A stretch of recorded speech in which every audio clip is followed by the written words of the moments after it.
Assalamualaikum warahmatullahi wabarakatuh. Selamat pagi anak-anak. Mudah-mudahan hari ini anak-anak semua dalam keadaan sehat walafiat.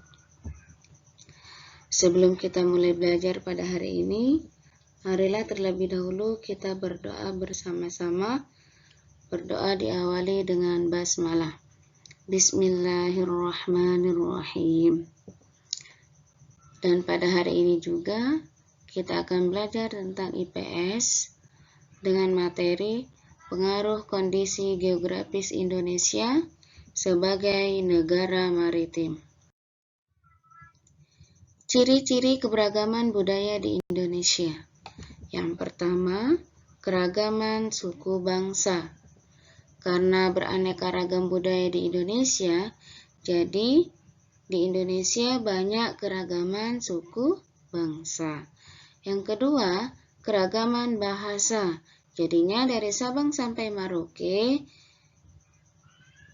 kita memiliki keragaman bahasa dari daerah yang satu sampai daerah yang lain. Yang ketiga, keberagaman agama. Di Indonesia ada beraneka ragam agama seperti agama Islam, Kristen, Buddha, Konghucu, dan lain sebagainya. Selanjutnya yang keempat, keragaman seni dan budaya. Jadi, keragaman seni dan budaya juga berbeda-beda dari setiap daerah.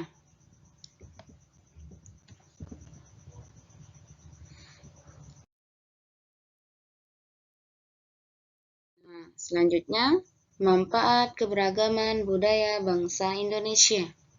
Yang pertama, keberagaman bidang bahasa. Jadi, manfaat dari keberagaman budaya bangsa Indonesia adalah beraneka ragam keberagaman bidang bahasa. Maksudnya, kebudayaan daerah yang berwujud bahasa daerah dapat memperkaya istilah bahasa Indonesia. Yang kedua, keberagaman dalam bidang pariwisata. Maksudnya, potensi keberagaman budaya dapat dijadikan sebagai objek dan tujuan wisata. Jadi, manfaat lain dari keberagaman budaya bangsa Indonesia adalah sebagai objek atau tujuan wisata. Jadi, setiap daerah itu memiliki objek wisata yang indah-indah sehingga banyak wisatawan baik mancanegara maupun yang ada di dalam negara datang untuk berwisata.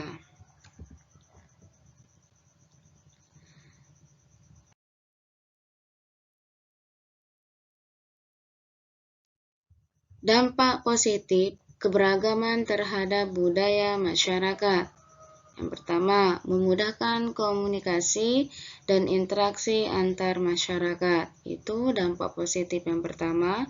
Yang kedua, pengaruh budaya yang baik dari dalam atau luar daerah, sehingga memperkaya keragaman budaya.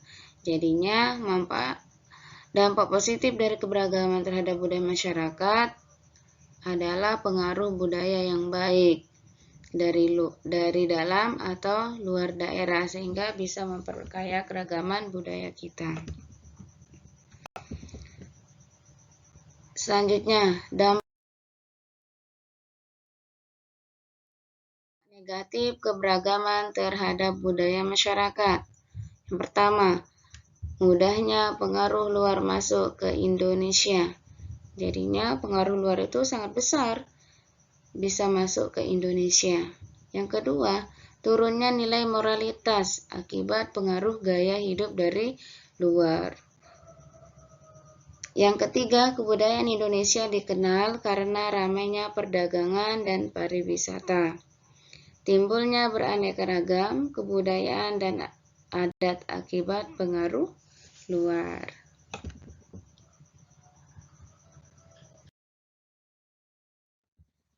Selanjutnya, pengaruh kondisi geografis Indonesia terhadap budaya dan alat transportasi. Keragaman suku bangsa merupakan salah satu kekayaan yang dimiliki oleh bangsa Indonesia, dan keragaman tersebut tidak terlepas dari kondisi geografis wilayah Indonesia yang luas.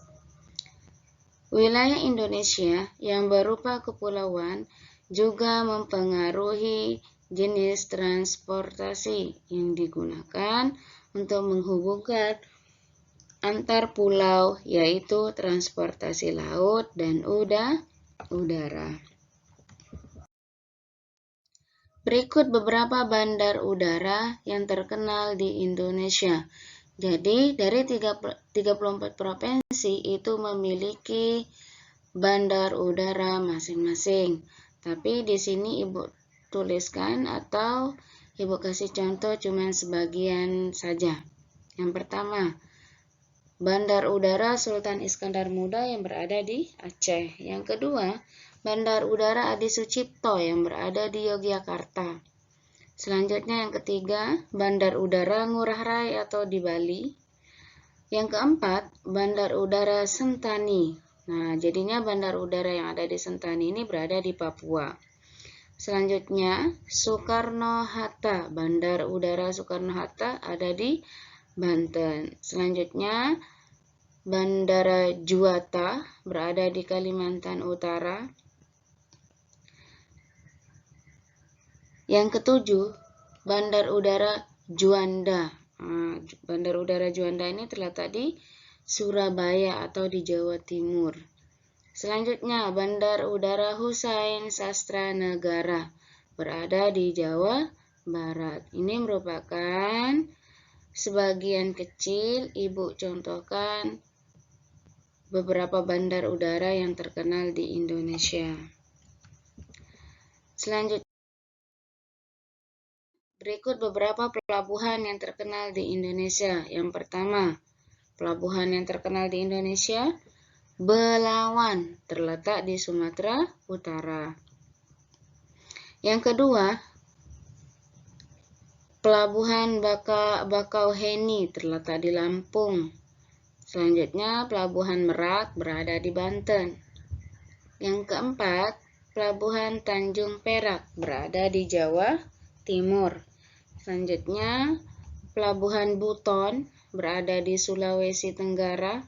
Yang keenam, Pelabuhan Ketapang yang berada di Jawa Timur. Yang ketujuh, Pelabuhan Gilimanuk yang berada di Bali. Selanjutnya yang terakhir atau yang kedelapan, Lembar. Lembar itu berada di NTB atau di Nusa Tenggara Barat. Jadi ini merupakan sebagian kecil nama pelabuhan-pelabuhan yang terkenal di Indonesia. Pelabuhan-pelabuhan itu sebenarnya banyak di 34 provinsi.